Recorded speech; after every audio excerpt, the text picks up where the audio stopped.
busy industrial and commercial center. A century and a half ago, the city's waterfront park looked nothing like this. No. This area, as described in an 1876 city atlas, was home to a wharf. Heavy industry and rail lined the river. Just one railroad bridge connected Kentucky to Indiana. Travel across the Ohio was mainly done by steam-powered ferry.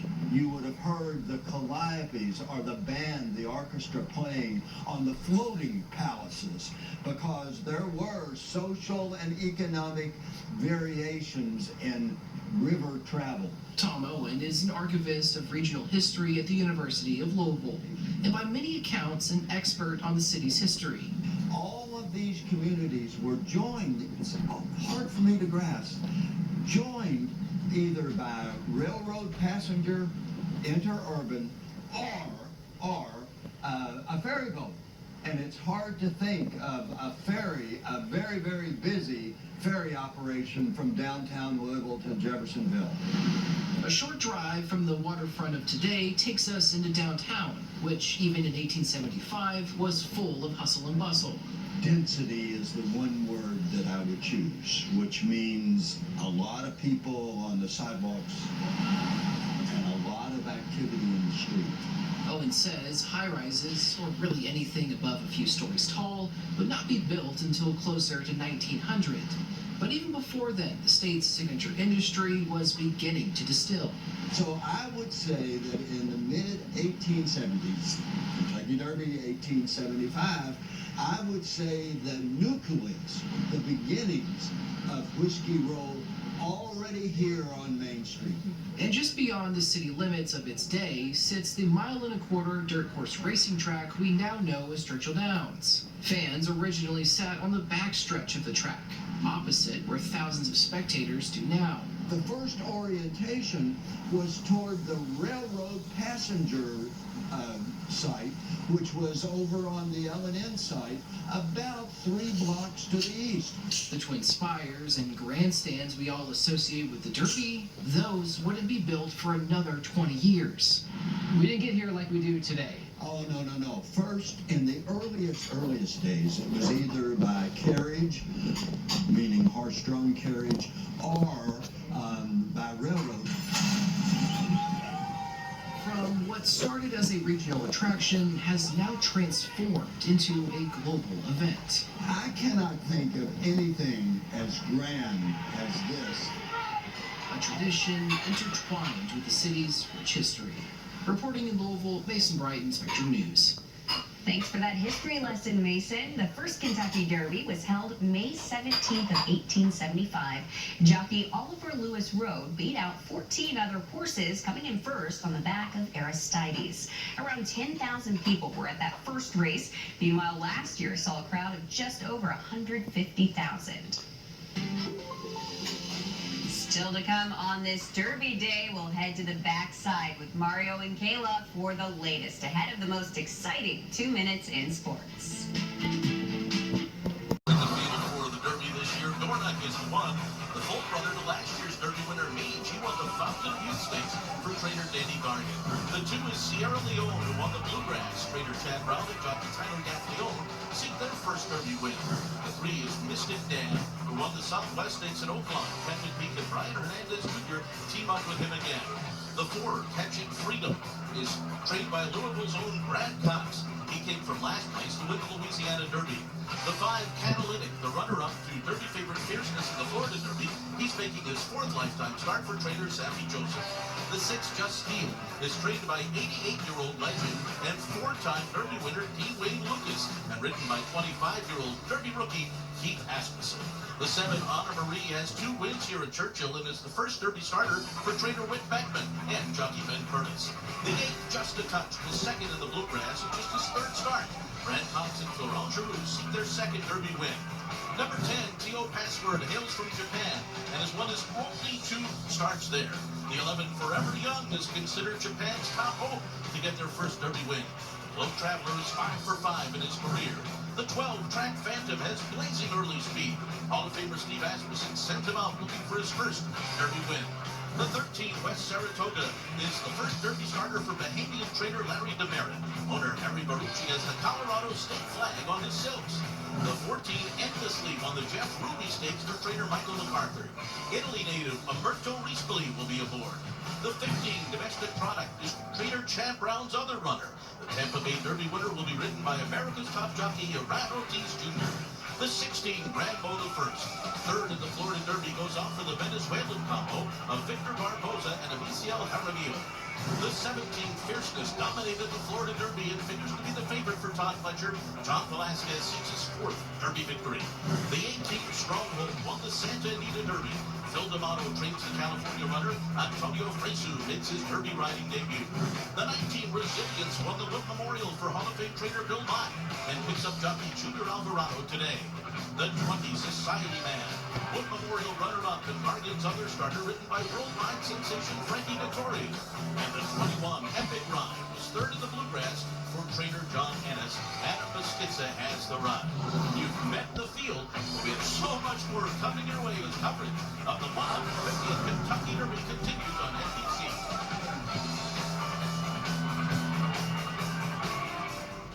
Fielding Derby, fielding undercard races as well. And then follow the horses as they head up the tunnel behind me and out to the most famous racetrack in America. The redo is $200 million. It looks every penny of it, and it looks spectacular.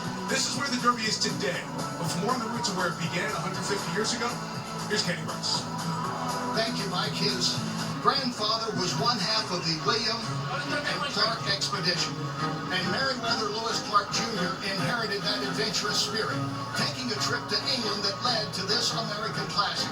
It was while watching the Epsom Derby that he had an epiphany. In the state of Kentucky, which was growing in popularity with horse racing, there was not a signature event. So when he returned to Louisville, he met with city fathers. They purchased the land here owned by the Churchill family and built an equine palace. And in May 17, 1875, the doors opened. And the first big race here, the highlight of the day, was won by Aristides. This is his statue. He won the race that became world famous, the Kentucky Derby. Let's go to Rebecca Lowe. Kenny, thank you. Well, as the crowds got larger, Churchill Downs decided to commission a new grandstand. That was in the late 1800s, and would you believe who designed it but a 24-year-old? His name was Joseph Valdez, and he originally designed it without the twin spires, but a year after it was built, he thought, you know, this thing needs something a little bit extra special. Now, one of the former presidents of Churchill Downs is reported to have said to Valdez, Joe, after you die, the one monument that will never be taken down is the Twin Spires, and here we are, 129 years after their first Kentucky Derby and 67 years after Joseph Valdez died, they remain a recognizable symbol of Churchill Downs. Brittany. Rebecca, the Twin Spires are as synonymous with Churchill Downs as are the traditions that have developed beneath them. The Kentucky Derby, known as the Run for the Rose, is a phrase coined nearly 100 years ago. Now, roses have always been a part of the Kentucky Derby, but it was not until 1932 that the garland of red roses, as we know it today, was draped around the neck of the winner. And truly, what would Derby Day be without the iconic signature beverage, the mint julep, which came in form into 1938. Now, Meg, as horses and race goers may change, it's these rituals that remain constant, connecting Derby faithfuls across generations. And Brittany, those rituals have sustained because the Kentucky Derby is now the longest continuous running, uninterrupted sporting event in the United States. It simply can't be derailed. The Great Depression tried, but in 1932, this place was alive and it was the first worldwide broadcast. 1945, racing was cancelled, but May 8th, Nazi Germany surrendered, and a month later, a rain-sodden Churchill Downs flung open its doors. And then the pandemic did its very best to stop this event. But a bit of quick thinking meant it would still run on the first Saturday in September. Quite simply, Donner Brothers, this, like many of its great champions, is an unstoppable force. Nick, so many champions have crossed this finish line in front to win the Kentucky Derby, but it was Secretariat who ran his way into the hearts of Americans in the history books in 1973. Secretariat's much anticipated Run for the Roses drew a then record crowd of more than 134,000 people who watched him win the Kentucky Derby in 1:59 2/5 seconds, a record that still stands today. He then went on to be the first horse in 25 years to sweep the Triple Crown by winning the Preakness and the Belmont Stakes, both in track record times, also records that still stand today. 51 years later, his celebrity status remains Ahmed. Dawn of the Stars not just confined to the track, though. Celebrities have been coming to the Kentucky Derby since 1877 when a famous Shakespearean actress came to Kentucky Derby #3, and the stars have been coming ever since. 2007, Queen Elizabeth, her first trip to the U.S. in 16 years. She watched Street Sense win Derby 135, and it was that same year that NBC brought out the red carpet. We have seen stars throughout the years. Today we have seen Lisa Leslie, Raymond Travis, Warren Moon as well. And I think at some point, Steve Kornacki walked the red carpet. He had to have, right, Steve? I mean, I think you got me confused with somebody else on that one. But why don't we return now for just a moment to the Gilded Age, 1875, when Grant was president, when there were 37 states in the Union, when Maine was bigger than California. How different was this race back then? Well, it was run at this same site, but they didn't call it Churchill Downs. It was the Louisville Jockey Club back then. The starting gate? The starting what? They didn't have one back in 1875. The horses just came onto the track and they ran. What about the money? You've probably heard it's a record. $5 million purse this year. What was it back in 1875? The purse then just barely $3,000. How about the bettors? For $2 right now, a minimum of $2, you can bet on this race. What was it back in 1875? Well, actually, it was higher. The minimum bet was $5 in 1875, and when you account for 150 years of inflation, it's the equivalent of $150 today. Talk about a rich man's activity. That was betting in the original days. Fancy hats could be over $1,000. Back then, they were only $4. Lots have changed, but in this chaotic world, Mike, one thing I think that we can take some comfort in, this tradition, 3-year-old horses in Louisville every year in a race, lives on. It is a constant and constantly delivers. A history lesson, and we'll add another page to that book later this afternoon. 150th Kentucky Derby. Scene is set. Glad you're with us here in Louisville. After a century and a half of history, the stories of this Derby are as improbable as ever. A legendary jockey back at this race for the first time since the year 2000. People have opinions, horses have the facts. And the pairing of young and old with high hopes on the track. The experience you think about on the deathbed. All ahead at Derby 150.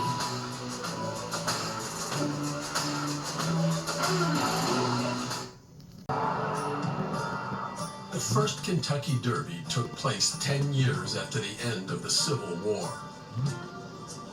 11 years before the invention of the gas-powered automobile. 45 years before women won the right to vote. In Field of Dreams, James Earl Jones's Terrence Mann memorably says, the one constant through all the years has been baseball. The Derby would like a word. Because nothing in American sports has been more constant than the Kentucky Derby. Beginning more than a quarter century before the first World Series, more than a half century before the first NFL championship game, and before Dr. Naismith invented basketball. Beginning on a May afternoon in 1875 on a plot of land south of Louisville, the Derby has been run every year, as reliable as a sunrise over the spires. It has been postponed only twice, during two of the most challenging years in the country's history, 1945 and 2020. It abides not just because it's the most important and valued horse race in America, although it is, a place where greatness is validated. And the unthinkable becomes real.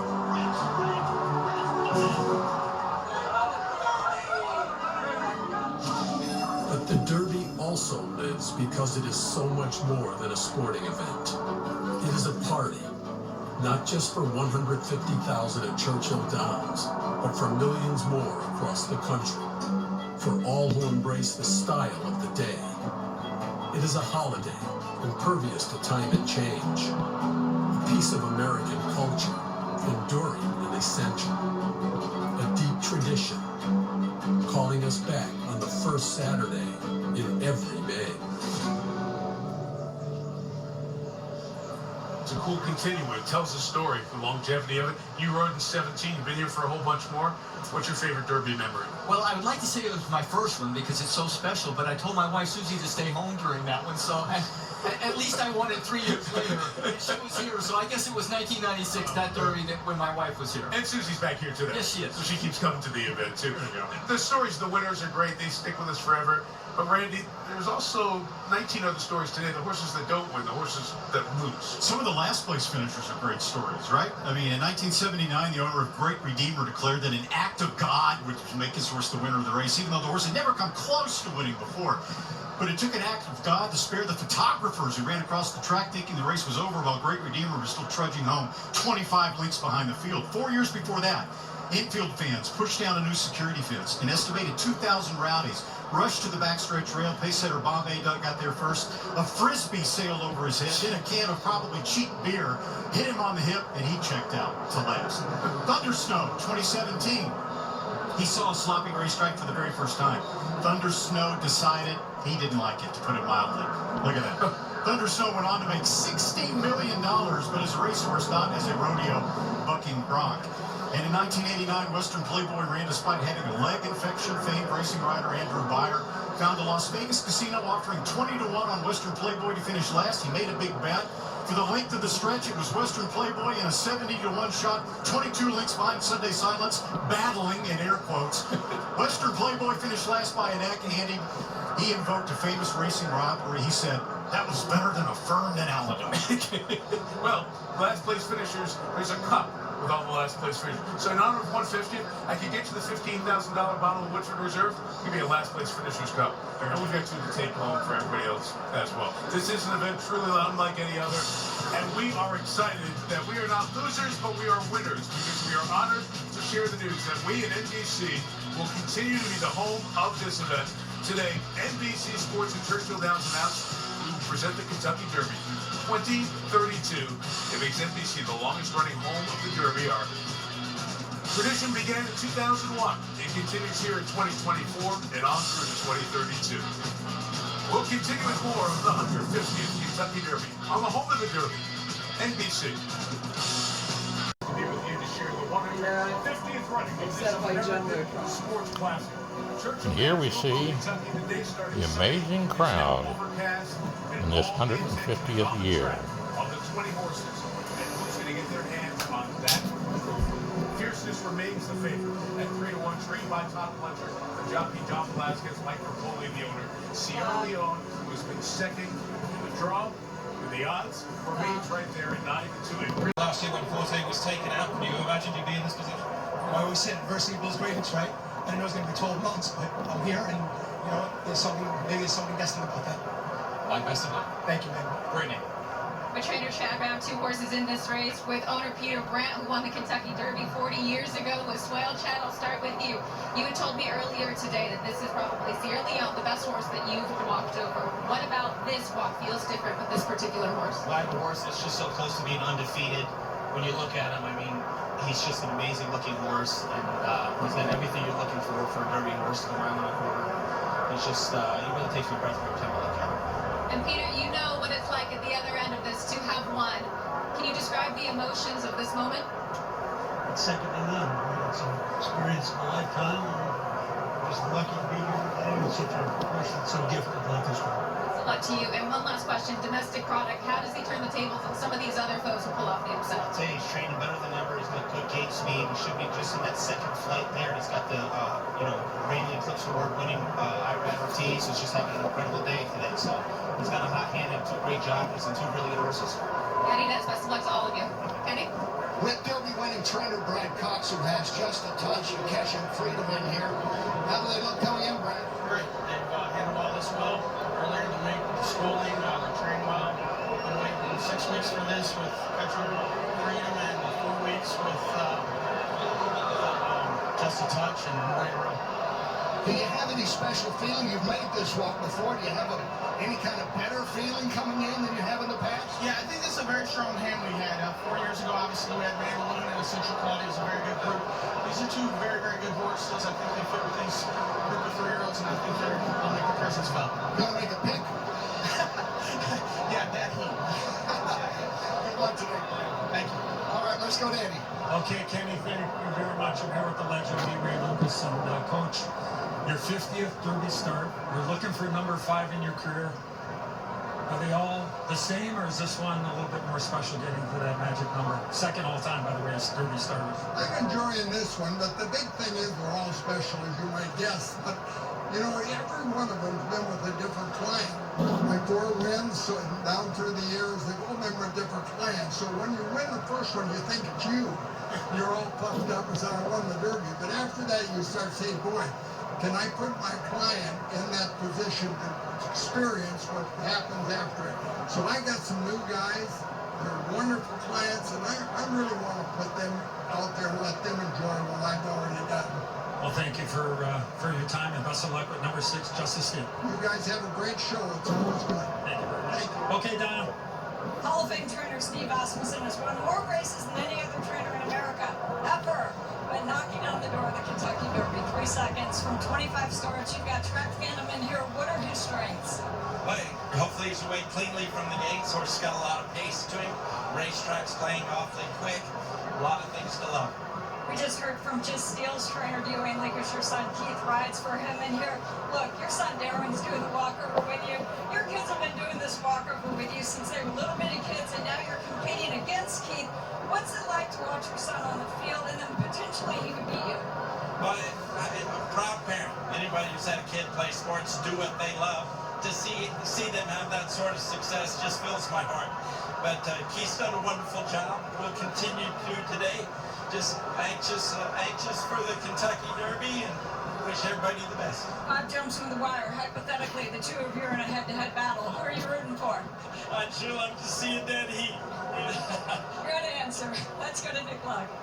Donna with Whip Beckman, first runner in the Derby. This is Honor Marie, who's getting quite excited in the preliminaries. Which should we be worried? I hope not. He's obviously faced a couple more people he's ever saw before, but he's been quiet all day. Hopefully he just needs a minute to settle. As soon as we get to the paddock, I feel he will. You're a Louisvillian. How does it feel to be doing this walkover? I've done it a few times, but this time it's extra special because my name's in the program. Good luck to you. Tadara Antavala, Kenny. He's an all-star and a World Series champ and the part owner of Dornick, Jason Worth. Maybe the best dressed man here, by the way. I appreciate that. I'll take it. I'll take it. My wife might have it. That's all right. He stepped up to the plate in big games in the 9th inning. What's it like to step on the track here in the major leagues of racing? This is the biggest event in probably all of sports, I'd say. It's a little overwhelming. It's a little hectic. It's a little nerve-wracking. But we're here, nonetheless. And, you know, because 18,000 falls every year and only 20 make it to the Derby. So we're one of them. We're just living the dream. We're breathing it all in right now. Hoping to get that fastball in the bottom of the 9th right down the middle. Yeah, I would say so. I think we got a good spot. We'll see what type of jump we get out of the gate, and hopefully we can give us a good trip around. It's gonna be a wild ride. Good luck, Jason. All right, take care. All right, Brittany. What trainer Phil D'Amato and his family as he sends out Stronghold? Phil, you had told me earlier this week that the entire experience and lead-up has been surreal. As you make your first walkover with the roar of the crowd, what do you make of it? Yeah, it's pretty electric. It's pretty amazing, actually. I mean, the people are pouring in from the rafters out there, and you know, just a pretty awesome feeling. Stronghold going to show an upset today? I sure hope so. He's walking over here really well, nice and relaxed. Just what you'd like to see with this many people out here. Best of luck. Thank you. Don? West Saratoga is 30-1 in the morning line odds, but his trainer Larry Dermerit has been overcoming odds much longer than that for a very long time. Larry, you've dreamed of this moment since you were a little kid watching the Kentucky Derby in the Bahamas, your native land. You're here. It has sustained you to this point. You know, just to have the fans, you know, cheering us on. We feel like we got our horse good enough that we won't disappoint them. So, Larry, you're doing it. This is the walkover for the Kentucky Derby. The twins What are you feeling? Well, you know, I've made this walk before, and I thought I would get goosebumps, but no, it's just, I'm sucking in the moment, and just thankful that people think enough of us to want us to win. A lot of people rooting for you. Good luck, Larry. Yes. Let's go to Nick.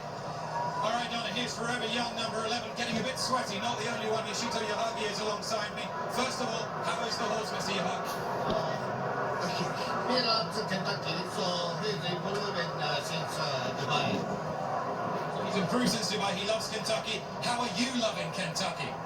Oh, beautiful. Atmosphere is like a clay. Beautiful. Mr. Yahagi, good luck. Thank you. Amen. Nick, I'm with the jockey who was aboard Sierra Leone, one of the top choices in this year's Kentucky Derby, Tyler Gaff-Leone. The two-post, some people say it's a blessing, some say it's a curse. What do you say? I don't mind it at all. I think it works in our advantage. You know, I don't have to worry about getting over, saving the ground. I just got to run straight into the first turn, hopefully get my horse into a good stride and take it from there. I know you have a plan in your head. You've been in 6 derbies before. How many times of those 6 derbies has the plan gone according to how you thought it would go? It hasn't gone to plan yet, but hopefully today we can change things up. Thanks, Mike? Ahmed, colleagues, thank you. I love hearing the voices on that walkover because we build it up for days, but you hear their voices and you get a sense of how much it means to the people involved who are all gathering in that brand new $200 million paddock. Trainers, owners, and now the jockeys will come join them. We just heard from one. There's the group of 20, one of whom will be the Kentucky Derby champion 2024 in a few minutes. We'll be back right after this. NBC's coverage of the 150th running of the Kentucky Derby is brought to you by Ford. Visit tonightshow.com/Ford Derby Day to enter sweepstakes. By Woodford Reserve, the presenting sponsor of the Kentucky Derby. By Progressive Insurance. Round out your protection with life, home, and pet health insurance. And by Get Your Guide. Unforgettable travel experiences. Happy to be here. This is the 150th anniversary. So, you know, it's a special one. Last time I was here, I sang the anthem and Just a casual little anthem. Now I don't have to sing. I just get to watch. I know this is your first Kentucky Derby. How are you taking it in so far? We love this, and it's also amazing how you can know nothing about the horses or the names until right before the race, and all of a sudden you are the biggest fan. Jimmy Fallon's here as well. Tonight's show host going for Sierra Leone. WWE fame Seth Rollins and Becky Lynch. Married couple, they're going with Fierceness in Sierra Leone. Good example. Kevin the Minion made no pick. He's just happy to be here. Amon-Ra St. Brown from the Detroit Lions got a big new contract. He's ready to enjoy the run for the roses. Someone is LOUISVILLEan, the rapper Jack Harlow, and the TikTok influencer, 6 million followers, just under Jerry Bailey's number of followers. Alex Orr likes Sierra Leone. Who do you like to win the Kentucky Derby? Well, here's one look at the odds. A couple more here in the half hour before the Derby gets going. Fierceness is the favorite, then Sierra Leone. Forever Young and Catching Freedom. That has stayed pretty static throughout the day. Just a touch, and Anna Marie next. Dornock starts the group of those 20+ to 1. Grand Malta first. The last choice at 47 to 1. Longest shot on the board. 21% America's pick. Fierceness. I believe in you, America. I think Mike from Queens and Mike from Foley will get it done. As it's time for our picks presented by Twin Spires. I'll go with the 17, redemption from last year. I like Napoli's horse, Fierceness, with Clutcher and Velasquez. Gentlemen. My heart says Sierra Leone, but the numbers say Fierceness. I'm going with Fierceness. When we first got here this week, he was Sierra Leone, I was Fierceness. Now he's Fierceness, and I can't resist the 9-2 on Sierra Leone. Fierceness for me. Hall of Fame jockey Johnny Velasquez. He never makes mistakes. I think he gets the trick today, Kenny. He had the second best run of any of the prep races, Catching Freedom. I don't think he'll be that far back today. He will catch him at the wire, and Brad Cox wins another Derby. What do you think, Nick? I agree. Brad Cox wins another Derby, Kenny, but not with that horse. I think just a touch. More pace, more tactical, horse on the up. What do you think, Brad? No, I'm absolutely with you. Just a touch for me. I think what is that? I'm not just agreeing with him. This horse's lengthy race reminds me a little bit of Derby winner last year, Mage. What about you on it? All right, so Brittany's stronghold is the 18, but because of the scratch, got moved to the 17 gate, which has never won the Kentucky Derby until today. History is made. Stronghold gets the win. Okay, well, yesterday I was lining up for a coffee Derby, and who was behind me were the owners of Sierra Leone. If that isn't a sign, I don't know what is. Dylan? Well, you know, Santa and I changed up our outfits just a touch, so I'm going just a touch for the win. Oh, I like that. I am going with fierceness because that is exactly what the fashion's been today. Vince. Eddie? All right, Santa, we got 3 opportunities here. Maddie, you're going to kick us off. Don't overthink it. If fierceness breaks, he's lengths better than this field, he wins. I'm going with the long shot. One of them, Just Steel. Look, it's Dwayne Lucas. I'm sentimental. I watched him redefine this sport in the 90s. It's been 25 years since Charismatic delivered his last Derby win. I love Charismatic, and I love Just Steel. I'm going to go with Kentucky's very own Kenny Rice. I'm going to go with the 4 Catching Freedom. I think there's a lot of pace in this race, so the faster that they go early, Mike, the better chance it is for the closers. And the 2 best closers in this race, without question, are the 2 Sierra Leone and the 4 Catching Freedom. Number 4 for me. Good reason, some spread in our picks there. Still time for you. You can bet with the Twin Spires app, and you can earn your money back if your horse finishes 2nd or 3rd all day long on every eligible race at Churchill Downs, including the Derby coming up. Available to all Twin Spires players. All you have to do is opt in. A lot of folks have opted into their opportunity to get inside the paddock there on that grass. The horses will come around them. Jockeys are coming to meet them. We'll let you meet the jocks after this. Today's aerial.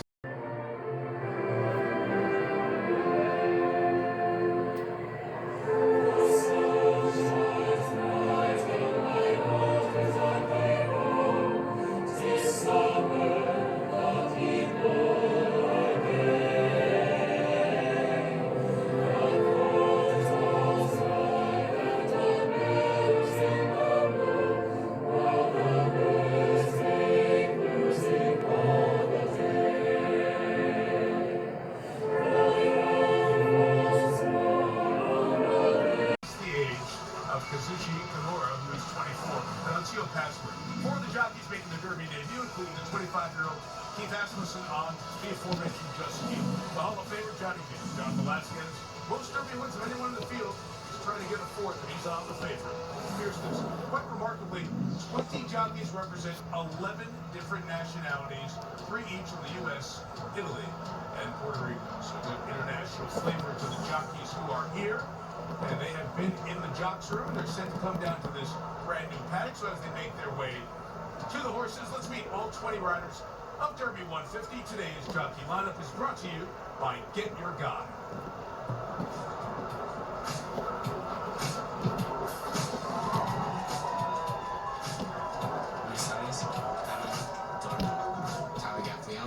USA, Sierra Leone. Brian Hernandez, USA, Mystic Dan. Florian Pratt, France, Catching Freedom. Jose Ortiz, Puerto Rico, Catalina. Keith Asmussen, USA, Just Steel. Ben Curtis, Arnhem, Anna Marie. Florent Giroux, France, Just a Touch. Tazushi Kimura, Japan, Tio Pasua. Yusei Sakai, Japan. Joel Rosario, Dominican Republic, Track Phantom. Jesus Castañón, México, West Saratoga. Humberto Rispoli, Italy, Endostia. Irato Ortiz Jr., Puerto Rico, Domestic Product. Emisael Jaramillo, Venezuela, Gran Modify. John Velasquez, Puerto Rico, Viernes. Antonio Frezu, Italy, Strong Gold. Junior Alvarado, Venezuela, Resilience. Frankie Dettori, Italy, Society Man. Adam Busquetsa, England, Epic Ride. Interesting to see several jocks making their debut. Not as many experienced jockeys in the Kentucky Derby as we have in the past in terms of total number of derbies. Fierceness and Sierra Leone stay at the top. In the middle there, Anna Marie, Mystic Dance, couple of horses garnering some attention with Just Steel 21-1, and that great story we shared earlier, West Saratoga 22-1. They're all runners for the roses and a lot of green too. Over history, the first Derby purse was $3 grand, the 50th 62. Look at the progression: 326,050 derbies ago. 5 derbies ago, it was 10 times that, and now from $3 million up to $5 million this year. The scene in the paddock is great. Nick Luck's going to take us down there. Nick? Mike, they might have expanded this paddock significantly, but there is still standing room only. We're going to to take a look at one or two of these horses and meet one or two of the connections as well. Walking right past me here is Forever Young, the Japanese horse. Now, he washed out on the walkover, but he's dried out nicely. There's no sweat between his legs. He looks fine now. Behind him, probably the smallest horse in the race, cost just $11,000, when Saratoga would be the biggest story. And right in front of us here is Honor Marie, also got quite upset on the walkover, now looks fine. To my left, right here is Kenny McPeak, who trains Mystic Dan. Kenny McPeak trained the Oaks winner yesterday. Could you make it a famous double, Kenny? How are you feeling now? Well, we're going to try. You know, and we're very excited. The horse is doing super. He's calm as could be over here today, and you know, it's an exciting, very exciting day. And horse is doing super. We just need a clean trip. You've just given the instructions. What were they? Well, I can't tell you that. Nobody's watching, Kenny. It's just you and me. No. How are you going to play? Well, look, we jumped him out of the gate on Wednesday. We'd like for him to leave there clean. You know, we're going to leave it up to Brian after that. I mean, on paper, it looks like we followed Dornack into the first turn, or even beyond the outside of it. We'll see. But, you know, I thought Smith's going to take speed, and he can use it when he wants to. All right, good luck. Good luck, everybody. Good luck, man. Here we go. Into stall 4 here. This is Catching Freedom, one of 2 in the race for Brad Cox. He'll be making his charge late. He's just a little handier, a little lighter than 1 or 2 of these. He looks the right sort of nimble type to handle the demands of a 20-runner Kentucky Derby. And 1 or 2 of them are real big powerhouse horses. As they walk past us here, you can see number 16. This is Groundmo the First, much more in the mould of a typical dirt horse with that good, strong shoulder. And perhaps we'll take a look now at the horse likeliest to make the pace here. This is Dornack, 1 of 2 in the race for Danny Gargan. And pound for pound, probably about the heaviest horse in the field, Mike Tirico. We're all set. Awesome scene set down there, Nick. Little Nick walk in the paddock, that brand new paddock. Great special trip, and you feel like you're down there with them. Coming up, the call for riders up. It's Derby 150. We got a special guest for that too. Derby getting closer.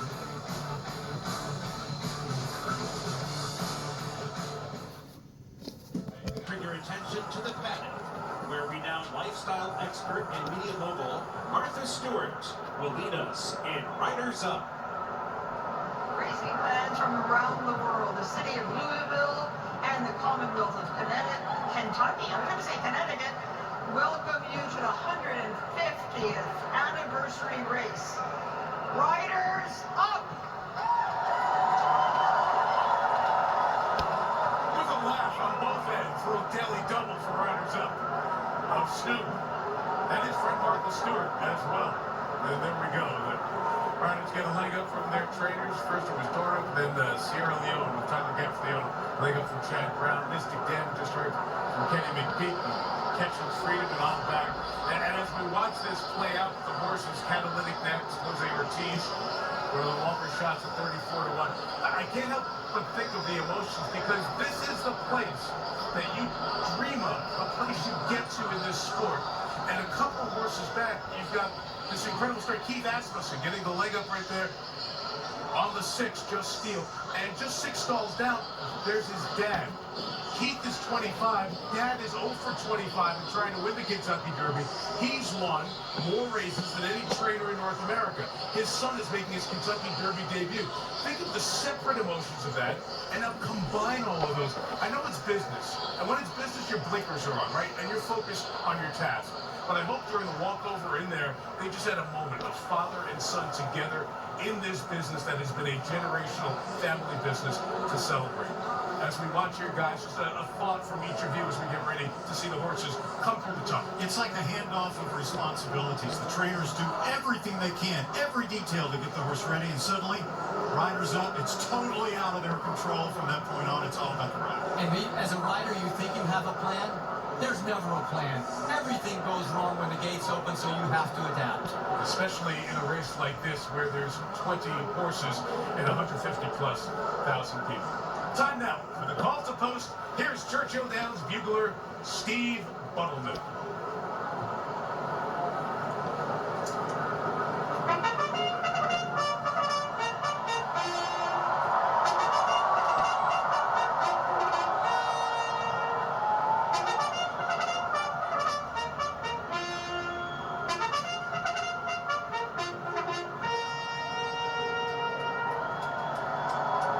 Racing fans, the management and staff and horsemen of Churchill Downs proudly present the 150th running of the Kentucky Derby, presented by Woodford Reserve. Please rise as the University of Louisville Marching Band and Cardinal Singers perform My Old Kentucky Home.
Two musical moments, the call the post and My Old Kentucky Home, send everyone, first horses, jockeys, and then the folks in the paddock through the tunnel, see the two spires.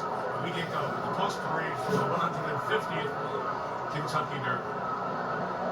It begins with the one, Dornick, named after the famous golf course in Scotland, full brother of last year's Derby winner Mage, trained by Louisville's Danny Gargan, beat Sierra Leone in December. Sierra Leone's the two, has won the other three races in his career. Highest priced Derby horse, $2.3 million. Jack Brown going for his first Derby win. The three is Mystic Dan, a jockey-trainer combo that won the Oaks yesterday. This horse has won twice, once here at Churchill Downs. Randy, the four is Catching Freeman. The Louisiana Derby winner, trained by Brad Cox over Dennis Alba, looking for his first Derby win, third last year with Angelic Empire. Jerry, the five is Catalytic. He earned his way into this race by virtue of a second place finish to favorite Fierceless, but he was beaten over 13 lengths. This is the third Derby starter for trainee Safi Joseph and the ninth for jockey Jose Ortiz. The six is Just Steel, 50th Derby starter for the trainer D-Way Lucas, going for his fifth win with the 25-year-old jockey Keith Asmussen making his Derby debut. Seven is Honor Marie. And he has calmed down quite nicely now. He was second in the Louisiana Derby behind Catching Freedom. Like Catching Freedom and like Sierra Leone, he is a deep closer. The eight is Just a Touch, son of Triple Crown winner Justified. Only his fourth race, second to Sierra Leone in the Bluegrass last month. The 9 Encino was scratched earlier in the week. So Jerry, next to the 10, T.O. Password. The more lightly regarded of the two Japanese horses, but he has won both of his starts. This is the first Derby for both trainer and jockey. They expect him to go out early. Here's the other Japanese horse, the 11th Forever Young. Won all 5 of his starts, including the UAE Derby, the Kentucky Derby debut for jockey and trainer, currently the number 3 choice. 12 is Track Phantom. Potential early pace setter here. In the money, all but one of the 7 starts for trainer Steve Asmussen, 26th try to Derby win. West Saratoga, the 13th. The sentimental long shot, almost exclusively due to trainer Larry DeMera. Saratoga, not what horse racing fans might think. West Saratoga is the street that owner Harry Brucci lived on in Colorado. Not the track in New York. 14 Endlessly has won 5 of the 6 starts, all on the turf or synthetic. So this is the dirt debut for Michael McCarthy's Derby debut as a trainer. Domestic product chair, 15. He won the Tampa Bay Derby. That's 58 days ago, which is the longest layoff in the field. No horse has won the Derby with this long a layoff in over 100 years. Irad Ortiz has won 4 on the card today. 16, Grego, the first jockey and trainer from Venezuela, hoping to repeat the joy for that country's connections last year with Mage. The horse hasn't won his last 4 races. 17, Fierceness, the Fizzle, the 2-year-old champ, owner Mike Rapoli, Hall of Fame trainer and jockey connections in John Velasquez and Todd Fletcher. 18, Randy, struggle unusual that a Santa Anita Derby winner would be 35-1. One of the leading traders in California, Phil D'Amato, you saw his awe during the walkover, his first Derby starter. Resilience, Jerry, 19. Ran a career best winning the Wood Memorial last effort. It would be a best effort to improve to win this race. No horse has won the Wood in over 20 years. The Cologne's at the moment, 48-1 is the 20 Society man. One win in 5 career starts. And came in the mud, the world-renowned jockey, Frankie Dettori in the Derby for the second time. And 21, Ed McBride got into the field when Encino scratched earlier in the week, making it his second start on dirt. He was third in that tune-up, the Bluegrass, a month ago. And there you have it. The 20 horses, one will make history as the winner of the 150th Kentucky Derby. And we say it's a long shot, but Frankie Dettori may be the best jockey in the world. Back in Churchill, hoping to pull that upset with Society Man and add that title to his starring career. Keith Asmussen on Just Steel racing against his dad among the other horses, trying to get D. Wayne Lucas up 5th Derby. Tyler Gaffleone is on the second choice. Sierra Leone, the big money horse. And a big money moment for Tyler. The favorite as a Hall of Fame pilot, Johnny Velasquez. With Todd Fletcher, the trainer, Mike Rapoli, the owner, Fierceness is the favorite, and the 150th Kentucky Derby is next on NBC.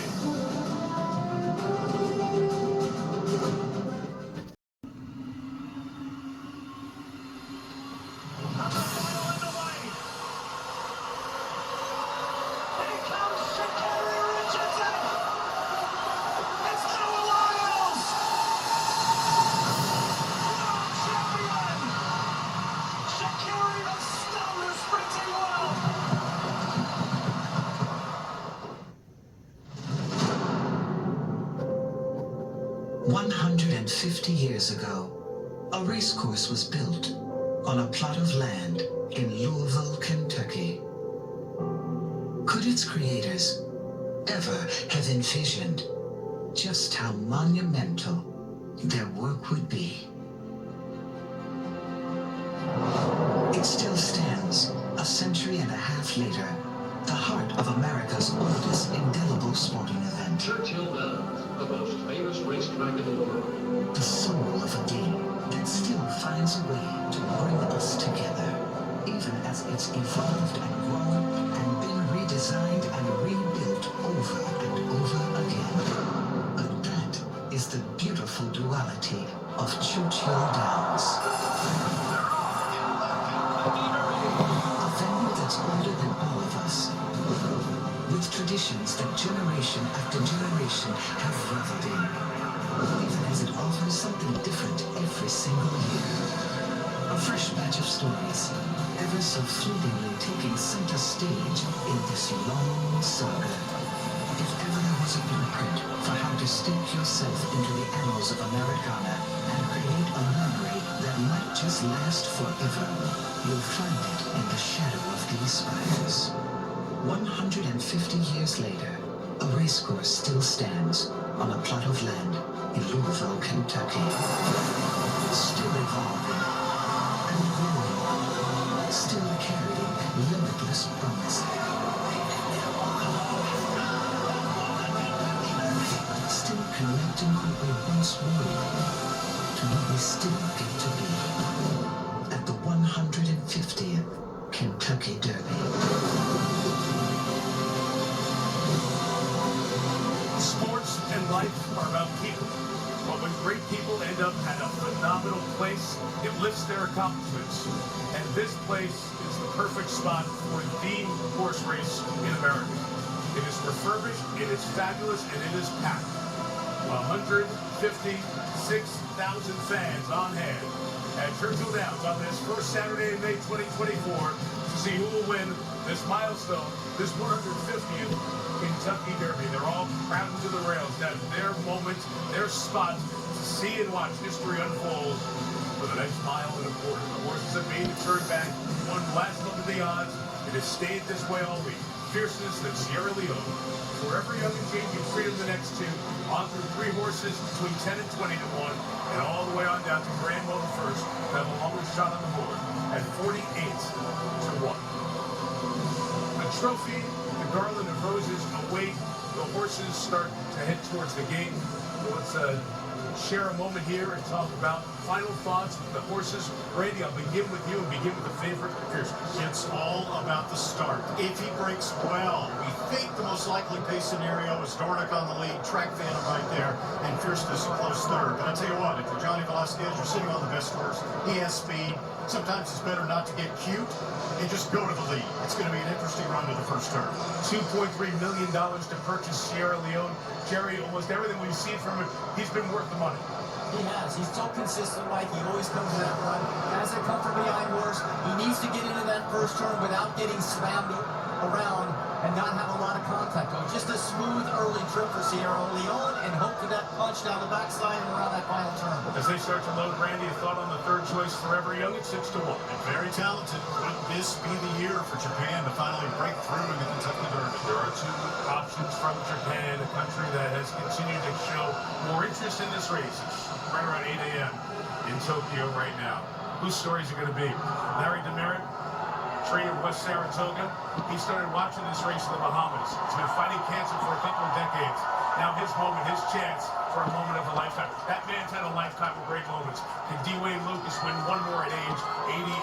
We mentioned Japan in that story. Yoshiji Yahagi, what it would mean if Forever Young could cross the wire first and win. And then there are guys who've won this race before, but it would mean so much. Guys like Todd Pletcher, who's won a couple. Has conditioned horses in voluminous numbers like no other trainer. Can he win one for Mike Rapoli with Fierceness? Set for the Derby and with the call, here's Larry Colmus. All right, thank you, Mike. My binoculars are glued to Fierceness here because his start is definitely very important. Travels with Dr. John Stephenson and watching with Miss June Diamond Stephenson the Kentucky Derby, 150 years. Fierceness has been okay so far, standing well in the gate.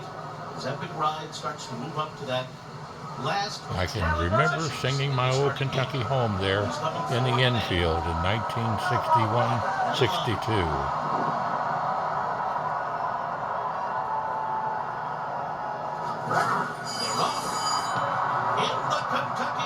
They're off. Fierceness had an okay start. He came away in the middle of the pack.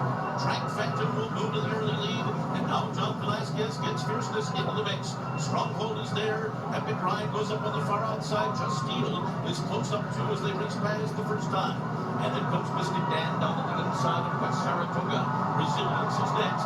Then comes Society Man on the outside of Just a Touch, leading along the rail. Dornick is next, saving all the ground into that turn. Then comes Catching Freedom, domestic product. Rambo the first. Then Japan's Forever Young down on the inside. Sierra Leone has three horses beat. They are Tio Pastor, Honor Marie, and Endlessly. So this important half mile coming up here. They run that first half in 46.63 seconds. Paces even enough, not flying. Track Phantom the leader. Just Steel perched up on the outside second. Fierceness is third just outside of them. Then Stronghold, Mystic Dan to the inside. Epic Ride 3 wide. West Saratoga in behind that. Then Stronghold, he's got 7 lengths to make up. Look back for Sierra Leone, he's still about 14 lengths behind. As Track Phantom passes the half-mile pole with the lead, and Fierceness is moving now. And going right with him is Just Steel, the three of them across the track. Then long shot Epic Ride. Mystic Dan toward the inside. Stronghold is next. Then Fierceness. Sierra Leone, then Forever Young. Still at work to do.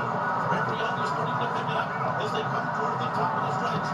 It is Fierceness who's moving up on the outside of Track Phantom. And there on the far outside, here comes a run from Stronghold and Resilience. And Resilience has now moved up to take the lead as Fierceness is giving way.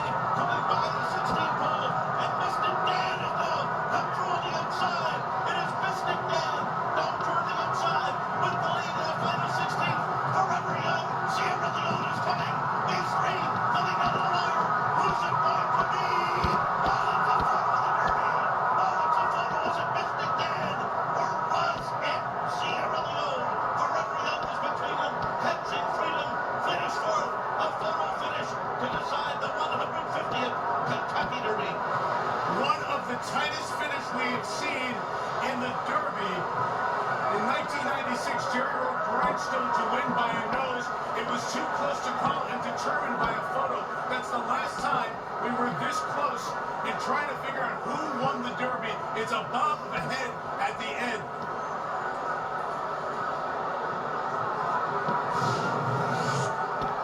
We get a tight look now at the finish as the three come down towards the end. It looks like Mystic Dan by a nose, by a flared nostril, but obviously that's a very, very subjective and unofficial thought. Mystic Dan on the inside, it is the mirror there that will get the photo. So at the end there, as you watch them bob, that's the only look that's right down the line. And that dramatic finish here. One more look at the very end. The mirror is where we're looking. Mystic Dan was a horse holding off the other two at the end. And a brilliant decision by jockey Brian Hernandez to force his way through on the rail as he turned for home. That was the difference, Mike, in winning and losing. And if it's Mystic Dan, it is the Oaks Derby double. The Kentucky Oaks, the top race for the 3-year-old fillies, held yesterday in front of 100,000 plus here at Churchill Downs. And if it's Mystic Dan, then Kenny McPeak and Brian Hernandez Jr., trainer and jockey, have done the first Oaks double since Ben Jones in 1952. So you saw Brian Hernandez looking up at the replay of the slow-mo finish. He thinks he got it.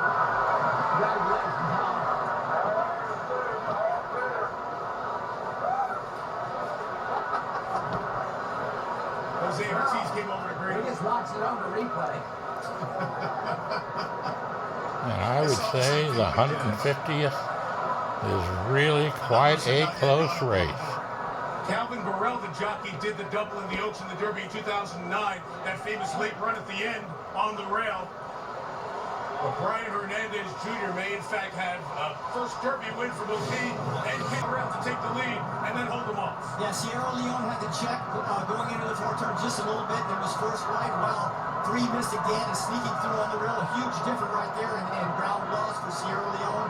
But yet he still comes with that huge run and wears his competition down late. But Mystic Dan has too much. This is exactly the way he won the Southwest in Arkansas, right up the rail. Same kind of rail run coming down the stretch, right?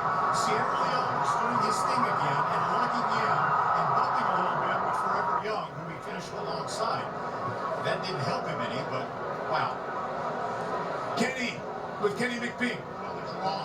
Hey, with me is Kenny McPeak. Kenny, congratulations. Thank you. I mean, I haven't posted it yet. You don't assume anything in this business. But Brian just did an amazing job. I mean, just a brilliant jockey and ride. I mean, you know, the draw helped us from the beginning. We talked about that when I was shocked Dornick broke bad. But Brian's amazing. You know, probably one of the most underrated riders in racing, but not anymore, right? You told me earlier this week that you thought your horse was a little overlooked, but that's okay. That was the best shot you've had of the other horses you've ever brought here. Yeah, for sure, Ron. You know, we didn't have the greatest trip.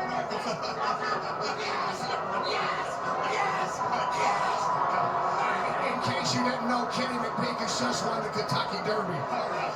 It's official. That's tight. Look at it. Let's go outside. Hey, quickly, you realize you made history. I know you know history.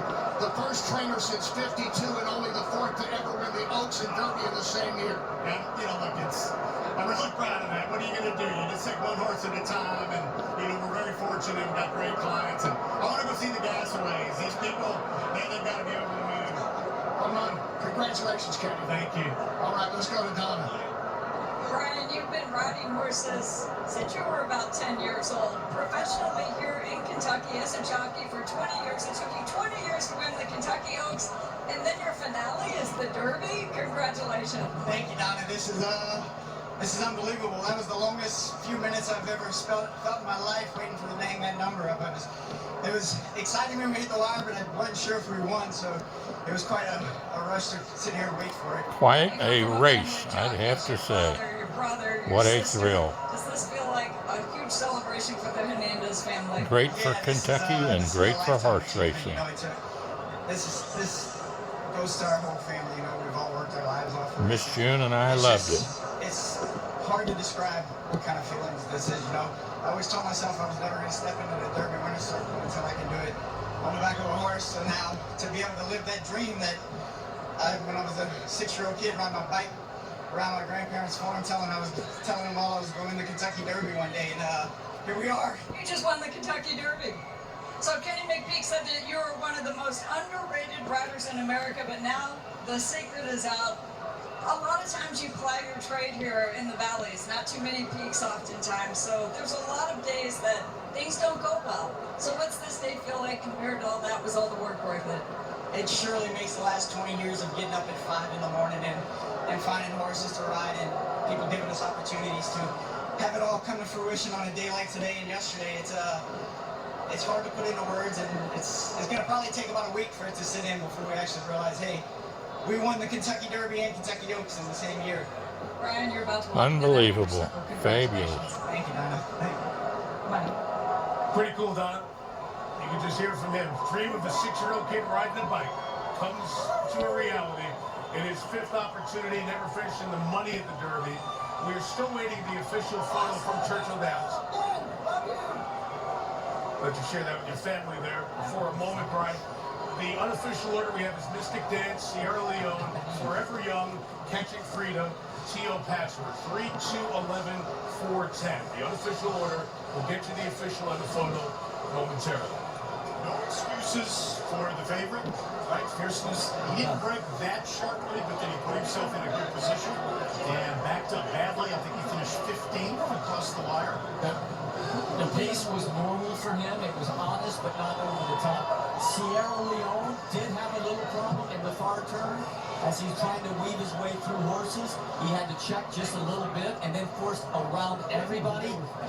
So you can make a case it's Sierra Leone was the best horse. I mean, Chad Brown came this close to winning his elusive Derby, standing by with Nick Luck. Well, that won't be too much comfort to Chad Brown that he might have had the best horse in the race. Chad, how tough is that to take? You give being a nose in a Kentucky Derby, it's a tough one, but it's professional sports, and when you're at this level, you're going to win some and lose some, and oftentimes it's a game of inches.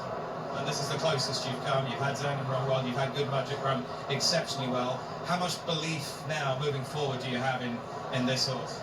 Oh, well, he's a tremendous horse. He's, nearly undefeated, this horse. He hasn't lost by much, both of his defeats, and I'm just so lucky to have him. I'm so proud of his effort today. The horse did everything we asked him to do, and it just came up just a little bit short. But hats off to the winner, and Ken McPeak having both the Oaks and Derby winners. I mean, to him and his team, they really did a fabulous job. When you reflect on how long it's taken Kenny McPeak to get a Kentucky Derby win in the state where he trains, you must think of that. Does it give you hope? Yeah, I mean, look, the Derby gods can be, cruel sometimes, making you wait, and sometimes, some trainers never have one. So if I'm lucky enough to be back in the same position, I'll be grateful for that. Chad, commiserations. Thanks so much. Thank you. Hernandez Jr. It's only the 10th time in 150 Kentucky Derbies that the winner was the winner by a nose. The last time it happened 28 Derbies ago, Jerry Bailey piloting Grindstone by a nose over Cavalier. And in 2024, the 150th Derby, it was Mystic Dan making the move at the top of the stretch on the inside and then holding off 2 hard chargers, Sierra Leone and Forever Young, to give the human connection to their first Derby by that much, just by a nose, in 2:03 and 3. Brian Hernandez sees the photo, and he says, I've won the Derby. What a win for someone who dreamed of it at age 38, and for a man from Lexington, Kentucky, his 10th drive. Trainer Kenny McPeak has won the 2024 Derby.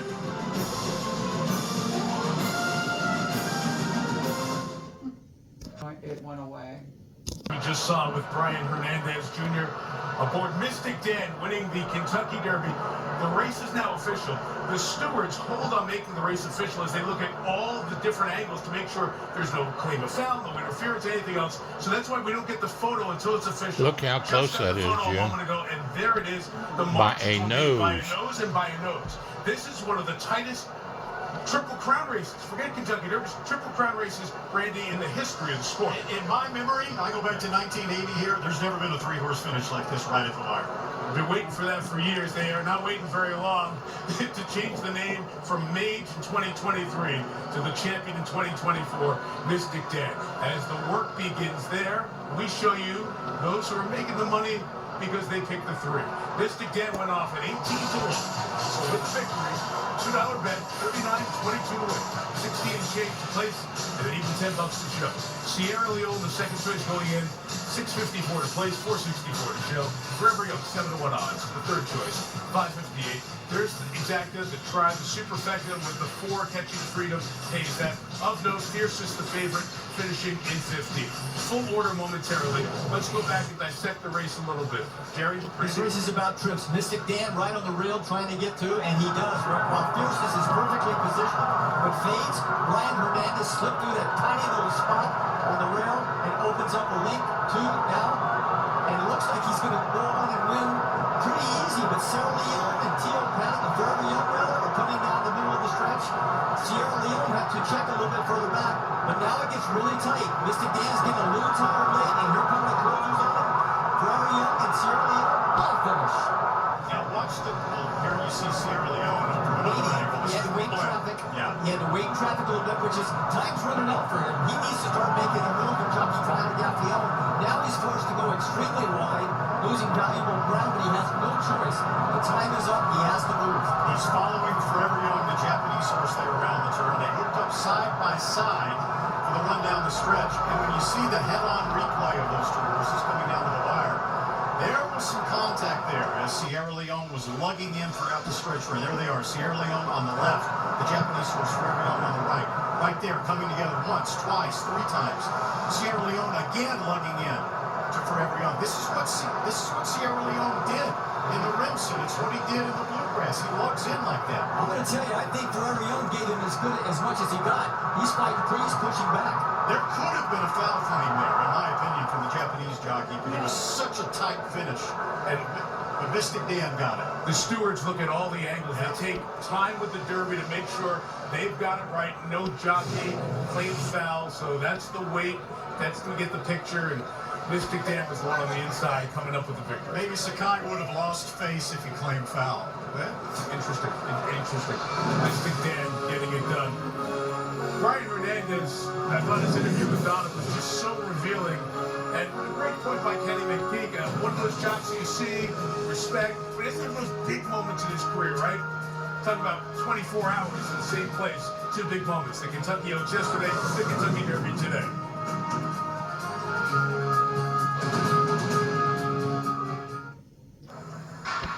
The presenting sponsor of the Kentucky Derby. Buy Pods. Save up to 25% now at pods.com. Buy U.S. Bank. And buy Tide. If it's gotta be clean, it's gotta be Tide. Today's aerial coverage is brought to you by Shady Rays. Catch your breath yet? 150th Kentucky Derby gave us a story to tell for many years to come. Mystic Dan, 20 to 1 morning line, 18 to 1 odds. When they opened the gates, winning the Kentucky Derby by a nose over Sierra Leone, who was a nose clear of Forever Young, catching freedom not too far back. You look back some of the stories that we were able to share with you during the day. West Saratoga finishing 12th. Larry Demerit, the trainer there. Just Steele, D-Wade Lucas, and Keith Asmus well off the pace. And Fierceness finishing well back as well, 15. To the Derby winner's circle we go, and Rebecca Lowe. Hi, thank you very much. Welcome to what is quite an emotional balcony, I have to say, right here. We have Bill Carstanche, the CEO of Churchill Downs, at the back there, and the Governor of Kentucky, Andy Beshear, to say a few words and make the presentation. We want to welcome the entire world to the Commonwealth of Kentucky, where we know a lot about winning. Over the last several years, we've set every record for economic development, private sector investment, exports, and tourism. We set record lows in unemployment and recidivism.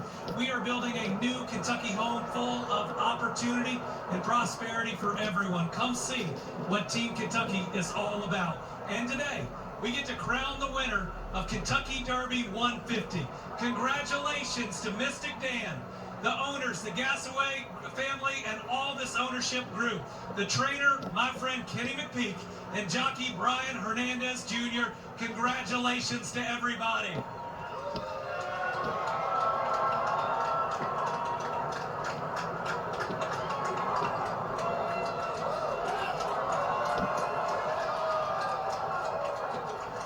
Lance Gasaway, a couple of moments of your time. First of all, massive congratulations. Tell us how difficult was the wait after the photo finish?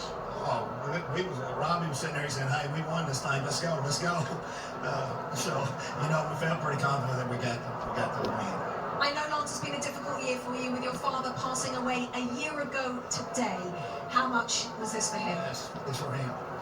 It's for him. He's smiling down at us. When you came into this one, you said, I'm not really a big crowd person. It's not something I want to go to unless I have a horse in it. Have things perhaps changed? Has it been better than expected, Lance? Yeah, I mean, it's been nice. It's been nice. You know, a lot of attention. I'm not a big attention guy. But, hey, you know, I'm just proud of Kenny, the job he's done, and Brian did. I mean, you couldn't ask for a better ride. Kenny and his whole crew got this, you know, horse ready to go. And, you know, I'm just thankful for everybody and all the people involved in it. Wonderful. Many congratulations. Just before I let you go, Preakness? We'll discuss it. We can discuss it. Amen. Discuss it with Kenny McPeak as well. Hey, Brian Hernandez, I have to ask you, where do you feel like this race was won today? You know, I think around the far turn, my horse, he was so game being up on the inside. I came through a really tight spot up on track phantom, and we kind of climbed up on top of the rail a little bit. And when he shot through that spot, and he was able to cut the corner, and I asked him to go for it, and he shot off. I'm like, oh man, we got a big chance to win the Kentucky Derby. And at the 16th pole, I was really, really excited. When we hit the wire, I was like, oh God, I hope we held on, And to see your number flash up to win the Derby like this, it's I don't think it's going to sink in for a while. And to be clear, you were so close, your boot hit the rail, correct? Yeah, but I think we can buy another pair of boots. No, that's true, that's true. Kentucky Derby winner Brian Hernandez, congratulations. Thank you. Mike? Ahmed, thank you. You heard some of the ownership story there, Randy. It's a great long story as well. There's Lance Gasaway there. His cousin Brent also owns the horse with him. Brent's wife Sherilyn and their friend Scott Hamby and his brother Daniel Hamby, all from Arkansas, which is why they took the Oaklawn Park route to the Kentucky. Governor Andy Bashir there. Derby. So, Jerry, we always at this point look ahead to the Preakness, and Kenny McPeak, the trainer here, won the Oaks, and this morning was talking about whose father has stood there many times too. Yeah, we're going to look at the Preakness. She's got to show us in the next 3 or 4 days. Talking about that horse in the Preakness. Now we're talking about 2 horses McPeak trains, and will they run the Preakness? I would assume if the horse is fine coming out of the race that you pretty much have to go. Kenny's that kind of guy who would go. And you're going to be looking at Bob Baffert and Muth waiting to run in the Preakness. So they've got some headliners in there. And I would think if Mystic Dan goes to the Preakness as we expect him to, then that sort of lessens the pressure to run Torpedo Anna, so then they'll probably wait for the Acorn or something like that at Belmont. And don't remember, the Belmont, the third leg of the Triple Crown, is 1.25 miles this year because it's run at Saratoga as they do their construction there. A lot of construction here. They never had to move the Kentucky Derby from Louisville, and it was another treat. The 150th running of the Derby. We'll see you for the Preakness in 2 weeks. A Derby day to remember, capped off with one of the most exhilarating tight finishes in the history of this race. Quite a 150. Yeah, we hope you enjoyed with us. Kentucky. It's a historic day here. For the 150th time, it's the Kentucky Derby. Timeless fashion. Big Joe's the drink of Travels with Dr. John Stephenson and Miss June Diamond Stephenson. Hope you enjoyed some of the video we put together here for your entertainment. A great race. 150 years. Kenny McPeak has just won the Kentucky Derby. We will see you in Baltimore for the People's Party, the Preakness in 2 weeks. On behalf of the men and women on our incredible NBC horse racing team, Mike Tirico. So long from Derby, 150. Major long shots, and it comes down to a trio at the line. The favorite, the 17, Fierceness, at 3-1, starting in the 7th position. The consensus pre-race was if Fierceness gets out of the gate here clean, it's his race to win. That was a fairly clean start. Now the home stretch. Fierceness right in the middle, and orange and blue fades, and it's a 3-way heat. Forever Young, Sierra Leone, Mystic Dan on the inside in green. You see Forever Young charging along with Sierra Leone, but it's Mystic Dan by a nose. It took minutes to determine this photo finish. You decide for us tonight. Mystic Dan on the inside by that much. Our Olivia Ray was right next to the finish line. Olivia, you're there. You hear the reaction, 156,000 screaming and then silence. What did that moment deliver in person? Moments of silence. We were tucked away underneath the Twin Spires as that thrilling down to the wire finish happened, and for just the 10th time in the 150 years of the Kentucky Derby, a horse won by a nose. It was Mystic Dan. If you've been tuning in all weekend long right here on Channel 5, we told you about Mystic Dan's competition in a muddy track, which is exactly what he ran in today, edging out Sierra Leone and Fearless. Neither favorite has still won the Derby since 2018, but here we go, Mystic Dan. Let's take another look at this photo finish. Silence here at the Derby. Confusion even down near the winner's circle as people were trying to figure out what that final photo would look like. When they got the news, everyone realized it was an Oaks Derby double. Trainer Kenny McPeak, he won the Oaks just last night, and today he is back atop winner's circle. Those moments felt like a lifetime for him. In case you didn't know, Kenny McPeak has just won the Kentucky Derby. It's official. That's tight. Look at that. This is unbelievable. That was the longest few minutes I've ever felt in my life, waiting for the name that number up. It was exciting when we hit the wire, but I wasn't sure if we won, so it was quite a rush to sit here and wait for it.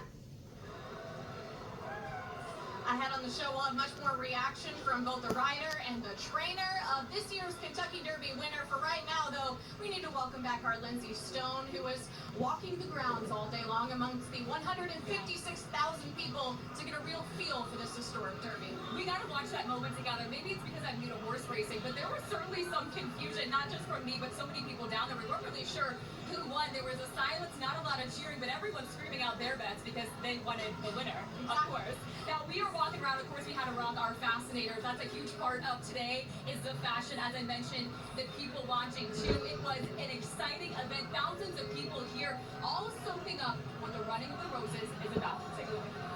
The race is almost secondary to the people, the fun, certainly the weather today. Thousands flocking to Churchill Downs for the most exciting 2 minutes in sports. Oh my gosh, it's everything. Seriously, everyone needs to experience it. From the horses to the hats, there's no shortage of things to see, including the fashion. It's so beautiful. Look at us. Shinesty's finest. $200 matching shoes, all of us. We have 5 people who have never been to the Derby, so we had to make us all match. Spectacular outfits rivaling the spectacular races. This took 35 hours, just the roses. They all hand sewn one by one. Virginia Myers handmade outfits for her and her husband Keith to celebrate their first time at the Derby. I gotta ask, is it hot wearing this hat? Very. Yes, very hot. While some are celebrating their inaugural visit, Tom Carpenter is right at home. This will be my 58th in a row. To keep the streak alive during the pandemic, And my first was in 1961, 62, and I was a cadet policeman in the Air Force ROTC at the University of Kentucky, and went to help control the crowd in the infield, and while I was there, naturally, sang my old Kentucky home, as Happy Chandler taught me how to sing it the right way in 1968 at Northern Kentucky's University of Kentucky College, which later became Northern Kentucky University. Thanks to 1968, when I was president of student government, and Philip King and Ken Harper and Art Schmidt and Louis Nunn, governor, who passed the legislation to authorize and establish Northern Kentucky College first, and then Northern Kentucky University, the great school here for our great area, the Golden Triangle. Now here in Cincinnati, a rainy start to today's flying. After an hour, thousands of runners were back on the pavement. Northern Kentucky native and previous Flying Pig Marathon winner Zachary Holtkamp crossed the finish line at the 10K with a time of 32 minutes and 15 seconds. So what would the pig be without a little bit of adverse weather, right? I mean, I think we're kind of used to dealing with that the last couple of years. We'll be doing the same sort of thing for tomorrow. We've got a lineup to complete all of the races today. We feel fortunate to be able to get everybody out there and do their thing. And remember, WLWT is your home for the Flying Pig Marathon. You can scan the QR code right there on your screen to get to our full race guide. We break down where to park, the streets to avoid, and the runners to watch from the start line to the finish line. And you can find the guide on our website, of course. That is WLWT.com. Northern Kentucky and Greater Cincinnati. Travels with Dr. John Stephenson, 859-750-0000. Join us on Facebook and YouTube. And don't forget to listen to WIOK 107.5 FM on the radio dial. Tri-State Gospel. Post Office Box 50, Falmouth, Kentucky. 41040 zip code. With Gil and Jan Hammond. And their great worship music and great ministries that are on there for all of us. And don't forget to go to church Sunday.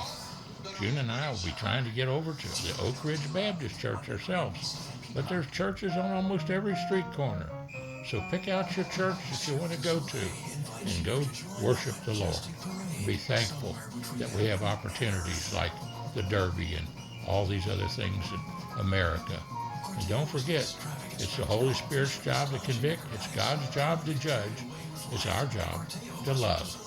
And we love you all. www.begotten-son.com, www.godsindependence.com, and www.jstephenson.com. Email small j, small s, 750-0000 @gmail.com. God bless you and have a great day. Don't forget, if you need to reach us, 859-750-0000. Miss June and I wish you nothing but the best in the world.